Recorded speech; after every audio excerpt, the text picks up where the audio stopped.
X-Men. Get it!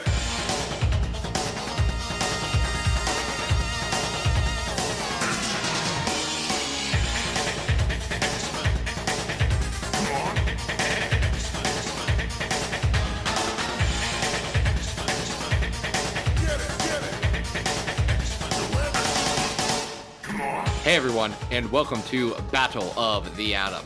This is your weekly X-Men podcast, where we go through every X-Men story from A to Z. I'm Adam. And I'm Zach, and guess what, Adam? What, Zach?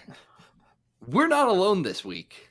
No. Which, honestly, I like to think that we play this up, but everyone who has downloaded this episode already knows the mystery, because, it's in the title. That's kind of how promotion works, guys. But yeah, and speaking of mysteries, we are actually recording in Madripoor this evening, right?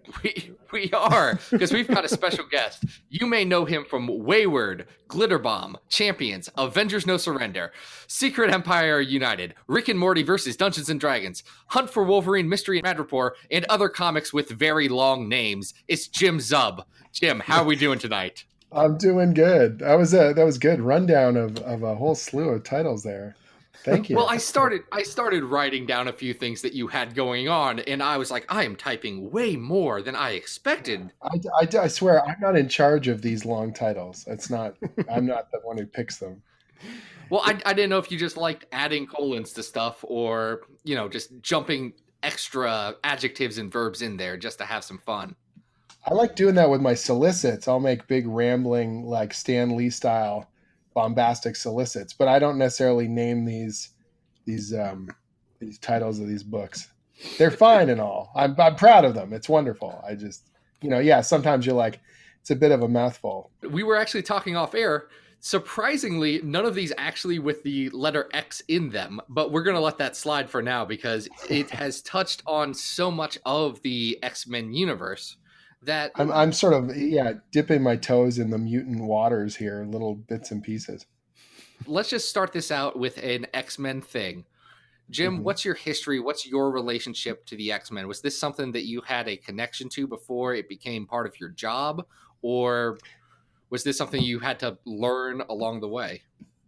No, I grew up. My brother and I were ardent Marvel readers. We were really hardcore.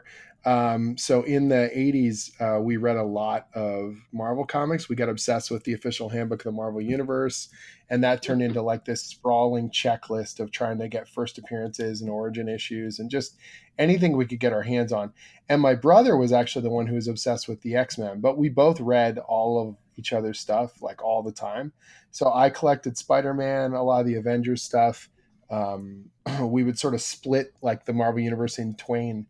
But I read the Uncanny X-Men and really, really enjoyed it. Joe started collecting really heavily around, I think, the late 140s. The earliest issue he had for the longest time was hilariously 141, Days of Future Past. Can you imagine that's one of your first issues you ever read and you're just like, this thing is nuts. I don't even know what's going on.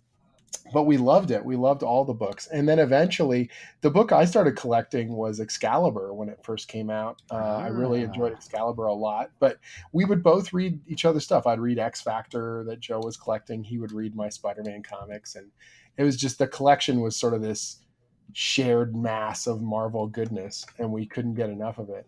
And, I've been, obviously for the work I've been doing a lot of research and rereading a bunch of those old books and really appreciating how well put together they were and the quality of the rolling soap opera that is the X-Men, and just the drama's really well tooled, and the will they, won't they on some of the romantic stuff, and the action is always, there's a lot of great variety to it. And some of the things we take for granted about the characters, I think rereading that stuff and watching it kind of evolve has been really cool for me to sort of go back and go, oh yeah, stuff that I always assume about these characters is the standard sort of feel for them, whatever it's, Wolverine or Cyclops or any of them. You read it and you can see, no, that's the moment where that started to become a thing. There's some of those early issues where they're like, oh no, if Wolverine gets dropped in a fire, he won't survive. Weird stuff like that and you're kind of laughing because they like nowadays you could put him in a nuclear blast and he would just sort of like shrug it off or whatever. Yep. But that's the early days when the healing factor was not the end all and the be all. Yeah, just neat stuff like that. I'm really enjoying, the research that I've done for the books I've worked on has turned into kind of a little side thing where I'm just really going back in with a fine tooth comb and rereading and enjoying them. Yeah, no one's going to say the those 80s Claremont comics are not good. I mean, there's a whole mini podcasting empire built around, hey, these are pretty neat. But I think what was most interesting about what you had brought up is Excalibur being a book you remember. I think at this point you are like the 5th or 6th creator that we have had on this show that is like, oh yeah, Excalibur. That was my jam. That was my jam. Oh, really? That's interesting. Well, for me, it's like I'm a huge sword and sorcery guy, and Excalibur was sort of like Magic X-Men. Like it was the Magic X-Men in England, and they went on more fantasy style adventures and really weird Warpo stuff. The book had a nice wry sense of humor. Like the Alan Davis artwork was just unstoppably good. And I was already a fan of his from the annuals. And so it was like, yeah, that book really hit the spot for me. It was really well put together. And even though it was steeped in some really bizarre continuity, it just worked. Like you knew the characters, you got it, you enjoyed it. I don't know, and I know Jordan's a big fan of it as well. When I was in New York, we were talking about Excalibur, and he was sort of pining like he would love to bring it back. And I'm just like, I bet you there's probably 6 or 7 people who would like kill for that book. Yeah, you guys would be having a fist fight in the office. Oh, it would be a battle royal. It's interesting too, because one of the things I've noticed now, being on the other side of it, where sometimes books will come up, and I'm not saying specifically Excalibur, but like a concept, people start banding around, oh, whatever happened to so and so, or wouldn't it be great to have X book, X as in just a general, not X book, back, and everyone starts sort of, you can see people starting to posture, like you can see this weird like, oh, I'm going to take that. Oh, you better stay the hell back, buddy. And it starts to get kind of funny. Everyone gets really territorial over these things. I'm currently, there's a book I really want to do in 2019, and I'm getting really territorial about it. And when I was in Boston a few weeks ago, we went out for dinner, a whole bunch of us, and I brought it up and just like literally scanned around the table to see if anyone reacted. Like I wanted to size up the competition. It's so ridiculous. I love it. That's really funny.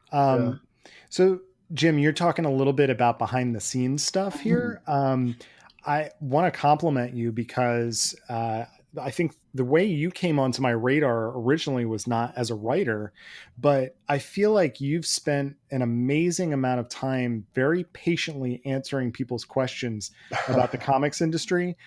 Specifically, I feel like on a regular basis, you are answering how do I break into the industry?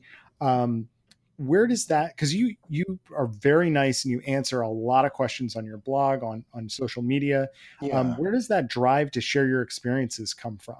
Well, I know it sounds a little insane, but I have a day job. So I teach full time. I'm a tenured professor at an art college here in Toronto, and I've been doing that for quite a few years. And so the teacher thing is kind of like baked into my DNA at this point. Like I don't just want to tell you something. If you have a question, I want to try and really help you to understand what this is and what it entails.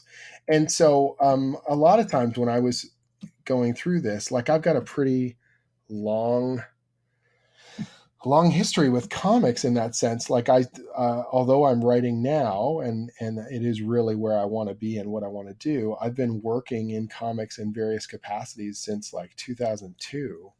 And so I kind of have seen a lot of different parts of the elephant. Like I've been in production, I've been in editorial, I've been a colorist, I've done artwork, I've done lettering, pre-production, all kinds of different stuff.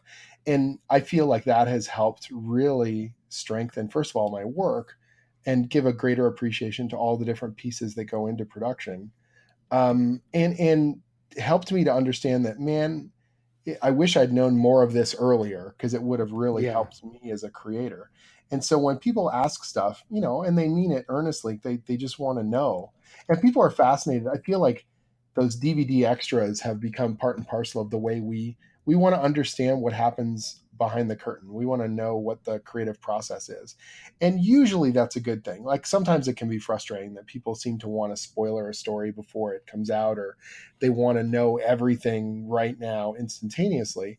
But most of it's really great. Like I want people to appreciate the process. And so if I can answer some questions for them and do it in a way that hopefully is thorough enough that I can then refer people back to it. So I've like written a lot of blog posts about writing and pitching, and I have a script archive on Patreon where people can literally see how scripts are written and understand that process, so that it's not sort of demystifying it. Like, yes, it is an amazing, cool thing to be able to contribute to Marvel Comics and all these different properties, and it is within your grasp to understand this. It's not some mystical thing where I sit around and inspiration strikes me, and then I sit at the keyboard and the muses dance through my fingertips. Like I don't want it to feel. I'm much more pragmatic about this stuff, which isn't to say that it's not magical at points or that it's not special, but just that it is knowable and understandable. Do you know what I mean? And so to me, I feel like that's important for people to see and to grasp. And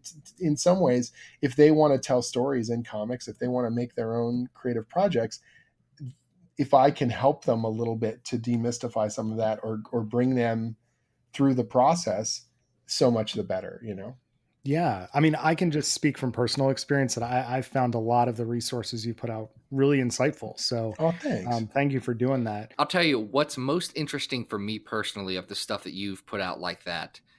And my background will inform this. I have a bachelor's degree in mechanical engineering and an MBA. So seeing how you have broken down all those nitty gritty sales numbers and, what that actually means to people, because people don't have a good grasp of general business. Like if that's not their job, that's not something they think about, not something they comprehend in the same way. And especially, there's all this stuff going on with comic fans wanting to throw out, well, you see this number from Diamond and this number here, which means all this stuff. And I've loved how you've been able to, cut through that and say, no, this is what actually matters. This is the stuff that's not accounted for. So when you see this number, it's just the tip of the iceberg. And there's all these other factors that go into a book. Well, and I think this idea that, I get it. Like there's a lot of, in almost any industry, there's going to be armchair quarterbacking, and some of it's valid. Like fans want what they want. But on the other hand, it's like, okay, you're trying to speak from a position of knowledge, you know what I mean? Rather than assumption. And one of the difficult things is Marvel and these other publishers, they don't publish their numbers. They don't publish their real sales numbers. And it's not their job to do that for you. Right. Their job is to publish these books and you consume them as you choose. So people assuming a lot of things, it can be frustrating at times because you're like, look, at the end of the day, this is a business. And yes, they're experimenting or they're throwing stuff against the wall to see what sticks. But if something is consistently losing money, if it is not working, they're not just going to publish it ad nauseum for the sake of publishing. Like that's not how this stuff actually works. It has to hold its own in a marketplace. You know what I mean? And that's in that marketplace may be different than what you realize. It's more than just the Wednesday Warriors going out buying single issues. And that's a good thing. The fact that there are multiple outlets, the fact that there are more opportunities to release all kinds of different stuff. So one of the things you mentioned earlier was that you have a day job. Yeah. And one of the things we like to ask creators is just, when the heck do they sleep? Because you're the programming coordinator at Seneca College's animation program. How did you become that? And how do you balance that full-time job with all of the different freelancing stuff that you do? And you teach on top of running this program. Right. So I'm doing usually, like I'm not on right now, but next week school starts. So I've been doing staff meetings and sort of prep meetings and budget meetings and stuff like that. But we've got, I've been coordinator of the program here at Seneca since 2006. And so it's really been like 12 years of being in charge of the program. And the good side of that is that there are processes in place, and I'm not building the thing whole cloth every year. We're iterating. So like every year the curriculum gets updated a little bit and the budget gets tweaked. But we have a system that we've been using that works very well. It's this award-winning animation program. Our students are working for some of the biggest companies in the world. We've got students at Disney, we've got students at Pixar and Blizzard. We've got people working at Ubisoft and ILM, all sorts of different places. And so it's been a really gratifying thing to be able to do that and to not have to let go of sort of my own creative desires, like wanting to make things and to create stories. That's why I got into animation. That's why I got into comics. I want to tell stories. I want to really enjoy that process. So we've got a great staff. They do a wonderful job. We have a system that works really well. And the courses that I teach, currently I'm teaching a class called Layout, which is like basic perspective and location design, and animation history, where we're literally watching films and analyzing them for story and content. Both artistic content and sort of narrative content. It's great. It dovetails very well with the kind of comic stuff that I'm doing. I really thoroughly enjoy it. The students constantly inspire me, and it also gives me, although they're not teenagers, they're in their sort of late teens, early 20s. It does also inadvertently give me research for things like Champions or things like Wayward when I'm dealing with teenagers. And it's not like I sit there with a notepad and go, keep talking, but just like you still get insight. You get insight into priorities, or it just reminds you of what your priorities were when you were a teenager. You know what I mean? Like the kinds of things, Absolutely. the dramatic things that were so crucial to your development in those periods of your life. And so I love all of it. I love being able to do it, but it also means that the majority of my writing is happening in and around that. So I'm at the school usually 4 days a week. I've got one day where I'm working from home, obviously madly writing comics. Mostly on my lunch hours I'm writing, or I'm answering correspondence with editors, or doing letter proofing or checking colors, all the stuff that comes into doing monthly books. And my evenings are really packed. So I usually get home, I'll have dinner with my wife. I really like to cook because for the time that I'm concentrating on doing that, I don't think about other things. I'm just focused on don't wreck dinner. And then we talk, and then I go up to my studio, which is where I am right now. I shut the door, and usually from around 7 o'clock till midnight, I'm writing. So that's almost every single weeknight. And most weekends I'm putting in, 8 to 10 hours a day writing. It's intense, mix that with convention travel and stuff like that. And it is like easily 2 full-time jobs. But they're all things that I love. And this is sort of like the time of my life where I can burn those candles at both ends, sock away money, and build towards, a creative retirement in the sense that I get to do this for a living. It's great. And my wife is very, very patient and very supportive. It's the writing career stuff has honestly hit a different place over the last 2 years. Like it used to be when I was doing Thunderbolts, it was like, oh, I have a monthly book at Marvel. This is crazy. I can't even believe this has happened. And now we're at a point where it's like, oh, I have multiple, high profile projects that we're juggling at the same time. My wife actually stepped away from her job, and this sounds so weird to say this, she's acting as my assistant. So she's basically negotiating convention stuff with the people that do conventions. So we get to do some cool trips together, and figuring out sort of my schedule, making sure that the little stuff like sending reference along to people or making sure files are getting uploaded get taken care of.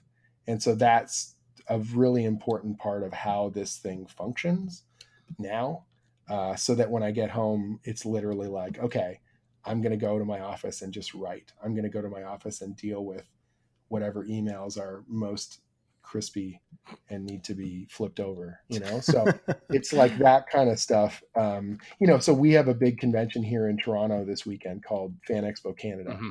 And while you and I are here chatting on the computer, she's downstairs literally packing boxes of inventory for the convention because it's the hometown show. So we can really bring a ton of books and have a really nice spread of stuff. And make sure we got all the banners and make sure that there's gas in the car and like all the little stuff that you could lose track of if you weren't paying attention. You know what I mean? That's awesome. Yeah, it's honestly, it's been really great. Some people are like, how can you work with each other? Wouldn't you want to kill each other? And you're like, yeah, actually, it's been good. And we were able to spend more time together because of it. So for most of the shows, when people ask me to come out, I'm basically like, well, I have to bring my assistant. So if you're bringing my wife, good news, you only have to get one hotel room. But it works. It works. And we've been really enjoying. Over the summer, we went to Johannesburg, South Africa. In November, we're going to be going to Vienna, Austria for comics. Wow. Like this is unbelievable. And I try not to take any of it for granted. I really, really want, I try and let people know all the time online when I see them in conventions, thank you for reading the work. Thank you for supporting what I do, because you've made my nerdy dreams come true, and I get to do this. and someone messaged me and said, is it okay if I bring a stack of books to the convention? I'm like, wait, hold on. You bought my stuff and now you're going to schlep it all to the show just so I can write my name on it? Yes. Yeah. Yes. Bring it's in a stack. As many damn books as you want, because you just made me able to keep doing this, So, yeah. That's a long-winded version of that answer. Well, I'll tell you, the behind the scenes stuff like that is fantastic, but I think we'd be remiss if we did not pull it just a little bit closer in front of the scenes and talk about some X-Men on this ostensibly X-Men podcast. That would be good, right? We should talk about those mutants, because like half your listeners are like, whatever, come on now, get to the stuff. No, it's great, great content. But the first thing that you wrote in the X atmosphere, I guess, orbiting the X-Men world, as it were, was a secret. The X-Men. The X-Men sphere, yes. It was Secret Empire United, which was a one-shot during the Hydra takeover of the United States. So how did that come about? Because that, the whole new Tian and, being part of this giant event, I assume, is not just I assume you just didn't walk into Tom Brevoort's office and say, hey, I'd like to pitch this weird one-off story about the X-Men living under fascist rule. So in that particular case, I was already writing Thunderbolts for Marvel, and that had ties to Secret Empire because of Kobik, the young girl. Cosmic Cube was on our team, plus Bucky. And so we were spinning into a lot of the stuff that was happening with Steve Rogers. So I was in relatively close contact with Nick Spencer. So as he was pulling together all the pieces for Secret Empire, I was one of the first people who was not editorial, who kind of knew about the Captain America reveal and was sworn to secrecy, because he was like, if this goes out, I'll know it's you and I'll kill you. And I get that. You want to have the big payoff of the reveal when you plan it. So I was threading a bunch of stuff into Thunderbolts, and it was working relatively well, and people liked it. And Nick liked the character stuff I was doing, and he said, I know you like X-Men stuff. I've heard you talk about it at conventions and whatever before. Do you want to tackle this one shot? I don't mind throwing your name out for it. And I said, well, what does it entail? And he goes, oh, it's this concept of this sort of, border dispute between the mutant nation and Hydra, and how it spins out in all these different directions. And I said, like, what mutants do I get to use? And he goes, well, see, that's the thing. I'm not 100% sure yet, but it's probably going to be a Pack of Misfits. I'm like, done. Like, I actually want to use all the weirdos. Like, let me use. That's music to X fans' ears. A Pack of Misfits. I want to use like them. They don't all have to be obscure, but give me a bunch of Warpo ones. Like, that's great, And so I actually put together a list that was so filled with rejects that, like, even the editor was like, could you put some like muscle in there? Like, could you put some not muscle, but you know what I mean, like something that people will recognize? And I was like, oh, come on, what are you talking about?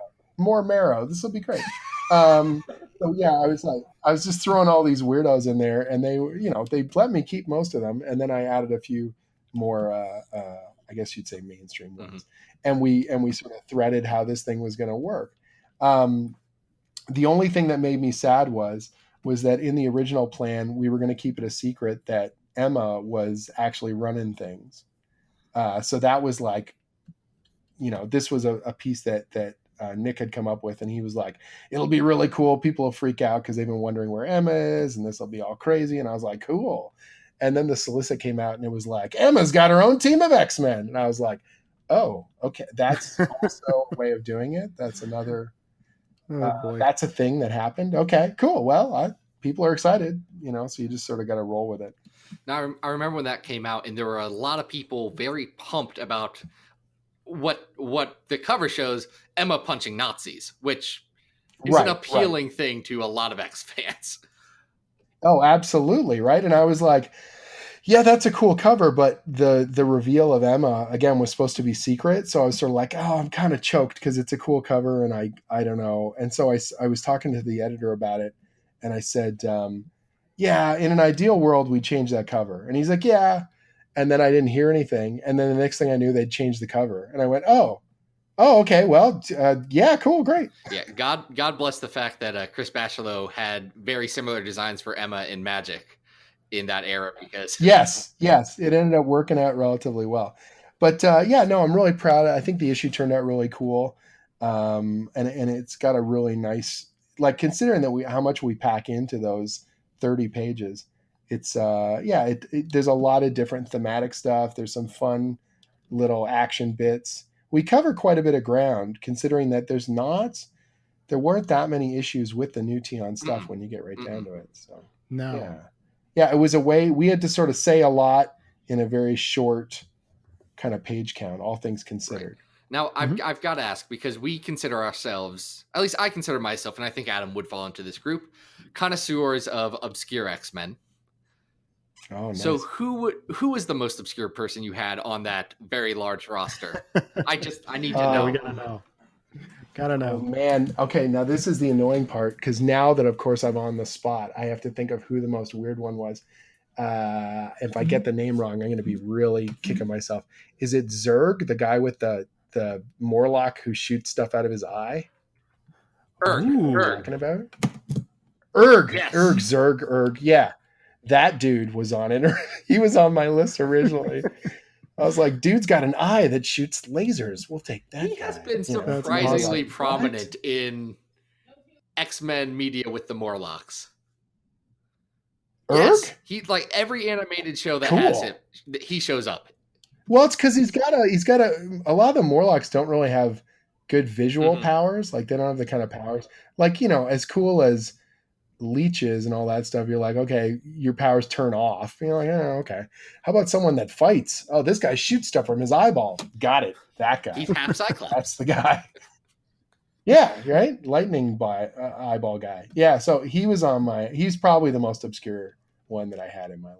I was hoping you could tell us, this is another project that you have actually upcoming that hasn't come out yet. But the solicits have come out for the upcoming issue of Champions that addresses gun violence on school campuses. Right. This is, and I think I work in education, and I'm actually surprised that this topic has not been addressed more in comics, even since we, recently saw the success of the March for Our Lives rally in the spring.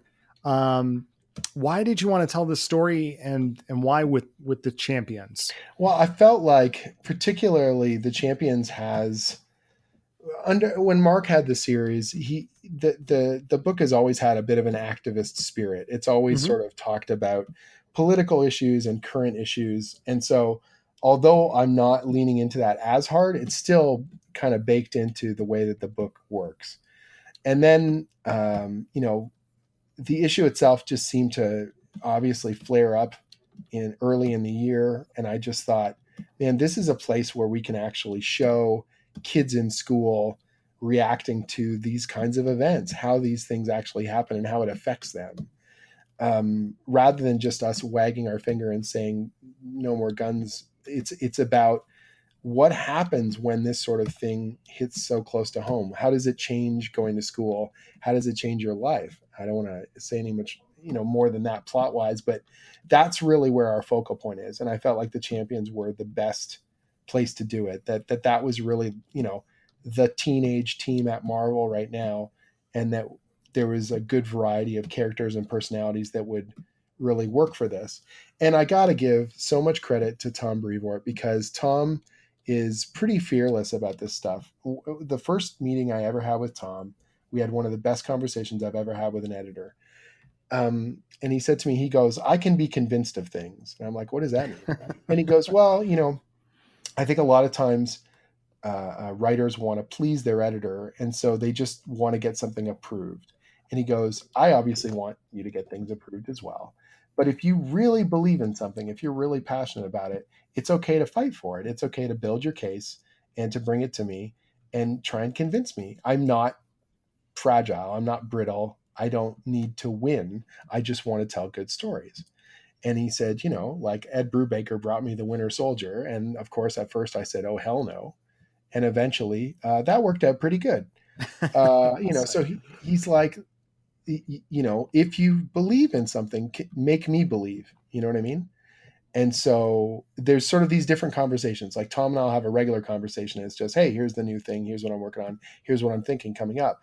And then there's ones where, you know, you're kind of walking in and you're like, okay, I know it sounds crazy, but this is going to be great. And you're sort of building your case and really trying to put it, you know, make it make sense. Make it, you want Tom in your corner because he's the one who's going to take it up the ladder and then fight for it all the way to the top. And that was the way this went. I said, look, I know it's a hot button issue. I know it would be infinitely easier for us to avoid this, but I think we need to lean into it. I think we can do something special here, and I think it matters.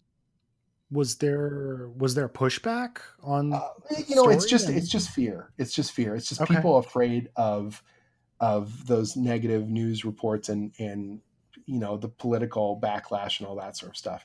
No one disagreed with the concept, and no one disagreed that we had a story to tell. It was just straight out, as soon as we start this thing rolling, we know it's going to be difficult. It's going to be difficult. Mm-hmm. We're going to get it potentially from all sides if it's not done carefully, you know?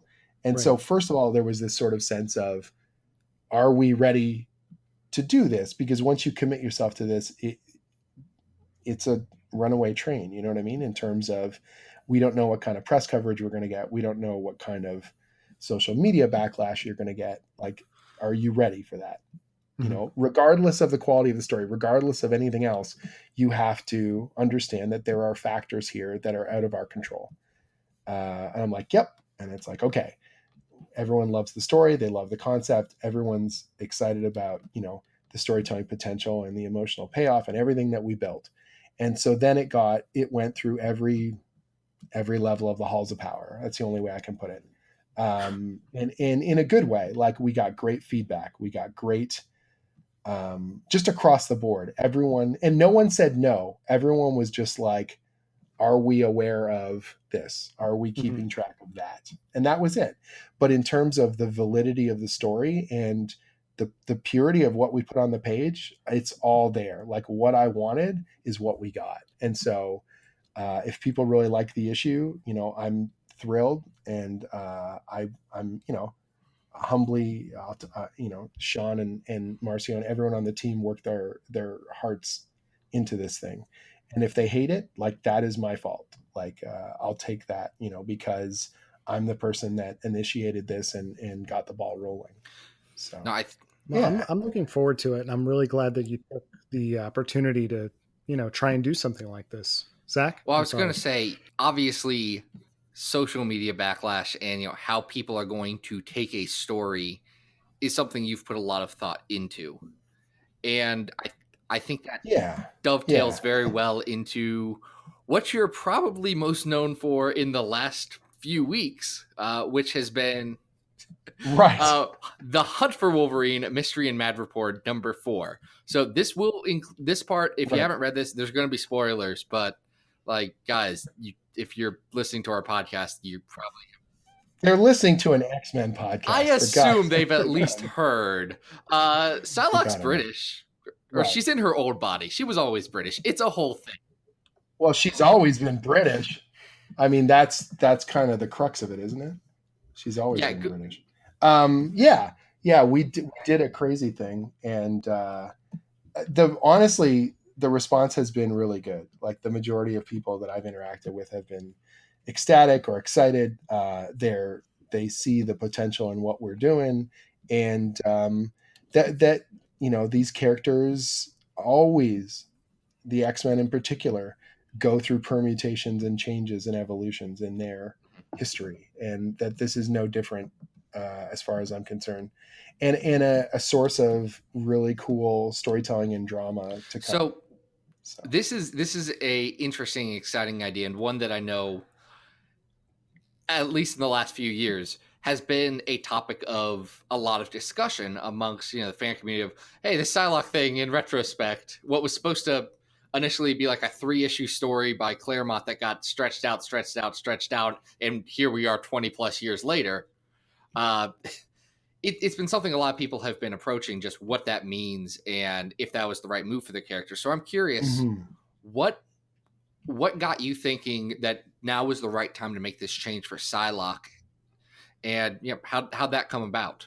Part of it is whenever you start working on these properties, you've always got your own little checklist of, oh, it'd be cool if, it'd be interesting if, wouldn't that be neat? And then the fact that we're now in this strange space where I can pitch this stuff, and in theory, people don't reject it instantly. They're actually like, we're going to talk about this. We're going to potentially do some of this stuff. It's cool. And I try, again, not to take any of this stuff for granted. Like, I don't want to approach any of this stuff half-hearted or just shooting from the hip. We knew that the Hunt for Wolverine books, each of them were going to kind of have their own revelatory things that were going to be happening. And when we were talking about what some of those could be and how they could take place, I brought up this idea of altering Psylocke and returning some aspects, but she's not going back in time. She's still done all those things that she's done. And, extra spoilers, the end of the issue,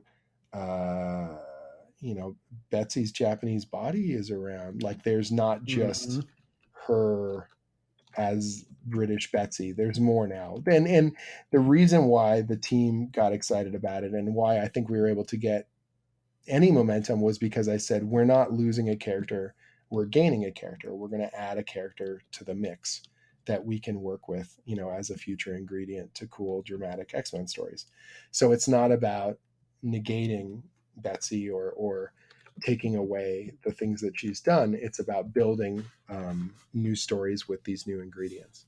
And so then it became a matter of, well, okay, how does this work on it's comics. There's always a way to make it work, but how does this function? How does this track as comic logic?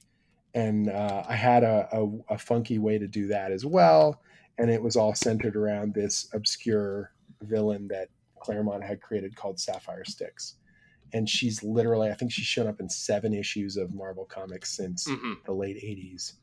And so I was like, well, she's going to be the fulcrum of this thing. I feel like we can use her in a really cool way and make this happen and tie into all these cool old Madripoor stories, which makes it very, relevant to Mystery in Madripoor, like as a concept and as an overall sort of push that we're going to bring in literally the original Madripoor stories where she's there, and we're going to tie it into current X-Men stuff, and we can just weave this funky kind of wild,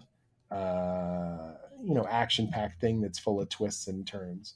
And it was one of those things where you're throwing the ideas into the mix, and I keep waiting for people to say, no. And it was just like, everyone, they would ask questions, but it was always like, oh, cool. Yeah, that sounds really neat. Oh, okay. Oh, you've thought about this. You're like, yep, I'm always overthinking this stuff, and taking it through sort of every level of the process. So I know that doesn't sound very like bolt out of the blue, oh my God, but that was really kind of where it came from. And really this idea that we can do something to sort of kickstart a bunch of new, cool, dramatic plot lines for Betsy and for, inadvertently, and for Quanon. This idea of, that that we have more now to work with as in terms of characters.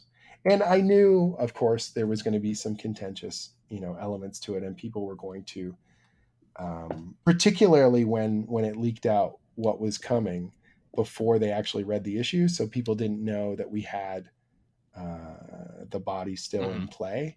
So that was tough because people were freaking out and screaming and yelling. And I was sort of like, okay, just, wait till the end of the month and wait for the issue to come out. And then at least people are reacting to what's really there instead of reacting to their assumptions about what will be there. And I think that that's, part and parcel of the thing. So it's been cool and it's been exciting. And I'm excited because the Uncanny X-Men team, embraced what I was doing. And now, she's on the weekly book coming up, and it's great. I think it's just a nice thing to be able to, whenever you make something in the Marvel universe, selfishly, like I want it to mean something. I want it to last. I want it to be interesting, and I want it to be something that people talk about, because the stories that I remembered growing up were the ones that seemed to kick the hornet's nest and do crazy things. That when Spider-Man got his black suit, you were like, what? You can't do that. Or when Thor loses his hammer and Beta Ray Bill gets it, or any of these things, any of these storylines that at the time seemed so crazy and seemed like they were just out of control. And now you look back and you go warmly, like those were some of the most fun stories because I didn't know what was coming next. And, I felt like Betsy had sort of kind of I don't want to say fallen into a rut, because I know that people really like her and that the writers that have worked on her have been passionate about it, but it just felt like you couldn't change anything. And I was like, well, I'll grab the tiger by the tail. Let's change some things. Let's see if we can make this, really add up a bunch of new dramatic potential. No, it's an interesting development. I think that's part of the reason why there has been so much talk about it, because it's new. It's not what I expected on a tie-in to the lead up to the Return of Wolverine book. All things considered. Right. Well, and see, because Madripoor was a core ingredient of sort of, these things, but it was also this idea that when Betsy became Lady Mandarin and all that, Wolverine was such an integral part of that initial story. And it's an amazing story. Those Jim Lee issues are just like, every panel's burned into my brain. They're beautiful and they're wonderful. And I was like, well, Patch and Wolverine are kind of integral to Betsy's story in some ways. I feel like there's definitely a tie there that we can build into. And we tease that in the first issue where, we talk about their philosophy and their fighting and all this sort of stuff. And we're kind of building up to something, but readers didn't necessarily know what that was going to be. It was an unexpected but delightful surprise. So one of the things that a lot of people brought up, and you did yourself, was some of the concerns that some people had, specifically about, Psylocke and how changing her back impacts Asian representation in comics. And frankly, because this is X-Men and the Psylocke Quanon stuff is just this tangled mess of everything, it's not a perfect one-to-one real-world thing. But effectively, what does happen here is one of the more prominent Asian-presenting characters in comics, goes away from that level of prominence. So I'm curious, what was your thought process with that, and what would you say to fans who have those concerns?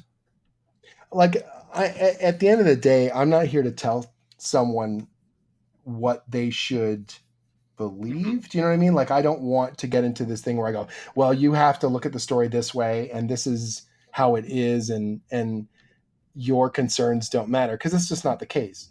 People get passionate about these stories and they're passionate about these characters, and that is totally valid. As a reader now, I get invested in these stories and in these characters. Absolutely. And so I have no ill will against someone who tells me they didn't like the story, they don't like what we did, they feel we've made a mistake. That is totally, you're right. I have no problem with that whatsoever. The only thing that I can sort of say is that those concerns and those fears they didn't come out of the blue with us either. Like, I didn't step into this and go, geez, oh my gosh, people are going to be upset. Like, I knew, again, like I sort of said, we're grabbing a bit of the tiger by the tail. So in the end, we have to have something cool that comes out of it. We have to have stronger representation by the time this is all said and done. And I don't mean Mystery in Madripoor #4. I mean, when we look back years from now, and when we look back after future stories and all the things that are yet to come, that there's an aggregate strength rather than a weakness, if that makes any sense whatsoever. That we didn't go into this with our eyes closed. Again, some people are not going to be able to accept it. They're not going to want it. And that's fine. Like, some of the stuff that happens to characters now in stories, I get ticked off about. Some of the stuff that happens in movies now, I get ticked off about. And when I was a young reader, it would have been 10 times more intense.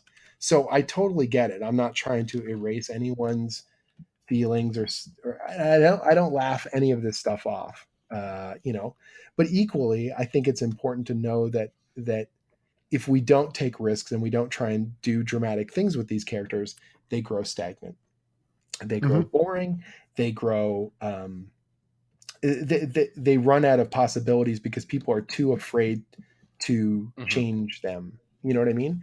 One of the things that people talk about all the time when they talk about the new heroes at Marvel, like I'm writing the Champions, and they're like, don't like Kamala Khan and Miles Morales, like they are just as heroic and special and important as any other characters at Marvel. And the way you show that is you have to do bad things to them so they can show us their heroism. Do you know what I mean? If we treat characters differently because we don't want to hurt them, or we say, oh, people might get mad, then we're robbing them of the dramatic potential that Steve Rogers has, that Bruce Banner has, that anyone else has. And so maybe that means we might make mistakes. And, maybe 10 years from now, people will write articles and say, man, that thing that Jim did and everything that came after was a big mistake. But I don't feel going into it that that's what we're going to get. And that's not the plan, certainly. We want to have more possibilities and more cool things that we can do with Psylocke and, the other stuff that we sort of teased at the end of Mystery in Madripoor, that she's not just walking away in a white woman's body, and never more will we see that character that people have grown to enjoy. Do you know what I mean? Like, that's the only thing I can say without like getting full spoilery. And the X Office supports this, which isn't to say that means it's therefore perfect. It just means there is thought put into this, and there is care that's been put into it, and a desire to come out the other side stronger in terms of both representation and strong characterization and good dramatic storytelling. That is what drives what we do. And the same thing holds true whether I'm writing the Champions, or I'm writing Mystery in Madripoor, whether I'm writing Avengers or anything else. Like, story comes first. And so if we don't take risks, if we don't do weird stuff, if we don't kick the hornet's nest a bit and make you take notice, I feel like that's a disservice to the kind of stories that made me such an ardent fan growing up. If you would have told me that they were going to do the stuff they did with British Betsy back in the day, I would have said, oh my God, that's crazy. You've ruined everything. This character is beloved, awesome, cool. Those Captain Britain stories are so cool, and I really enjoyed them. I really like the old, New Mutants annual and all that stuff where Betsy's first coming into the team, or that seminal issue for me where she fights, where Betsy fights Sabretooth, during the mutant massacre and all that stuff. I love those stories. I think they're really wonderful. And I did little nods and callbacks to them in Mystery in Madripoor because I think that they're seminal character moments and they're special. But you can't just navel gaze, and you can't just look to the past. You can't just reproduce and freeze characters in amber and never mess with them, because that's a disservice. You need to try things. You need to shake things up. You need to put them through the paces and have them show us why they're great characters and what they're capable of. And the only way of doing that is by pushing things in awkward directions sometimes. And that isn't to say that every one of those stories is going to be great, but I feel in the long run, taking the risk is better than not taking the risk. And I think that's a great way to kind of put a bow on that whole side of thing, which there's a lot to unpack with Psylocke and Quadded and all of that stuff. Sure. And I don't have a perfect answer for it. Like, and I would never pretend to say like your fan frustrations are invalid, because I think that that's not cool either. I've been those people raging over multiple pints over my favorite or not favorite storylines, or how whatever creative team ruined the things. I've been there. I've been one of those people, and I am one of those people. I'm a comic reader. I'm a comic creator. I'm very opinionated, right? But equally, the only thing I can sort of say to the people who are like, oh, burn my books, like everything's terrible now. Like, I hope, honestly, I know there's a contingent of X-Men fans, just as there are Spider-Man fans and every other type of reader who sometimes reads their favorite books and sometimes reads their books with love. And I hope they keep reading. I hope they keep reading and see in the aggregate what we've been trying to do, and some of the cool dramatic potential inherent in these ideas. Well, Jim, I think this has been great. I know we are pushing up on time, so we're going to actually skip the Twitter questions and stuff. But as we get through this, one, thank you for being on the show, and two, where can people find you online if they want to hear more about Jim Zub and all the things that you've got going on? Oh, thanks. Yeah, the easiest place to find me is obviously my website. So it's jimzub.com. On there, I talk about obviously my convention appearances and stuff that I've got on the go. I also have a lot of tutorials. So I talk about how comics are made, how stories are pitched, the whole process, really, everything, including economics and a lot of things that I hadn't seen previously. People talk about online that much in terms of the comic creation process. But I'm most active on Twitter, so it's just at Jim Zub, JIMZUB. If people want to ask me stuff, they want to tell me what they like, they want to post photos of themselves with the comics, tell me what they don't like. Like, I'm totally down with it, and I really like having those interactions. And as long as people are polite and understand that social media is not my job, so I'm not going to be on there at your beck and call 24/7. But then I'm more than happy to see what people are into and what they're enjoying. That's probably the best place to find me. I also have on Tumblr, you can do an Ask Me Anything, so I get a lot of questions about the comics and what we're doing in upcoming storylines. No, that's good. Now, what books do you have, I guess, coming up next month, next couple of months, that you want people to be keeping a keen eye on Wednesdays? Sure. So I will pimp my creator-owned series. If you like my superhero stuff, I have a book at Image called Wayward. It's sort of like Buffy in Japan. There's teenagers fighting Japanese mythological monsters on the streets of Tokyo. We're running through our final story arc, so we're heading towards issue 30, which is the big finish. 6 trades in total. Really proud of the book, and it's one of the reasons I'm writing Champions, is because people really like the way I write teenagers and the way I deal with sort of the angst and the teen drama stuff. Really, really proud of the book. And Steve Cummings, my collaborator on that, is just a bullet. He's really, really good. I do Champions monthly at Marvel, and we've done some really exciting stuff since I took over with issue 19. We're coming up on the 25th issue, and in 24 is the issue that you mentioned earlier about a school shooting at Miles Morales' school. Mm-hmm. And then in issue 25 in October, we're taking the team to Weird World. So we're doing a fantasy arc, which I'm absolutely thrilled about, because I also write the official Dungeons and Dragons comic, and D&D is like in my blood. And the sword and sorcery stuff. I love the X-Men annuals where they go to Asgard. They're absolutely some of my favorite comics ever made. And being able to channel that kind of feeling that I had when I was growing up, and seeing those characters go through those sword and sorcery permutations. There's also those issues. I think it's, if I get the issue number wrong, 172 with Cullen Gath, where everyone gets turned into fantasy stuff. Those ones that's Uncanny X-Men. That just killer. I love those issues to bits. So if you like that kind of stuff, seeing your heroes sort of taken in weird, funky directions, I think people are really going to enjoy that at Champions. I've got another Marvel project that's going to get announced before New York Comic Con that I'm very pumped about, and other cool stuff coming in 2019. All right. And Adam, where can people find you online? Guys, you can always follow me on Twitter at Arthur Stacy. We've got new pages of Bish and Jubes, Attack on the Mansion, coming out at adamrec.tumblr.com every X-Men Monday.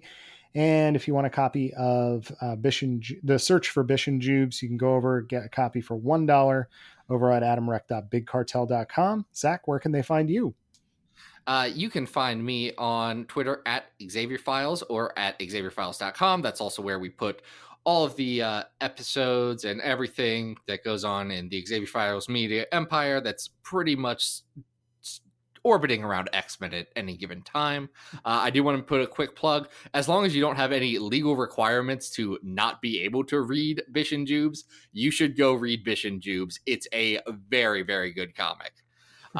Beyond that, everything about this podcast and the website and all that stuff is powered by the fine folks over on Patreon. If you go over to patreon.com/XavierFiles, you can pitch in as little or as much as you want, but at the $2 level, we will craft an entire episode of this podcast all around you in one of your suggestions, just like next week when we talk about a lot of stuff involving the Phoenix, which will be very interesting. We got some good stories there. I think that kind of wraps it up. One last time, Jim, thank you so much for coming in. It was a great conversation. Oh, my pleasure. Thanks for having me. And like I said before, thank you for reading. Everyone that picks up the books and lets us know on the team what we're doing and what you like. It means a lot. Buy Jim's stuff. It's really good comics, people. You should check that out. But until next time, this has been Battle of the Atom. We hope you survived the experience. Get it!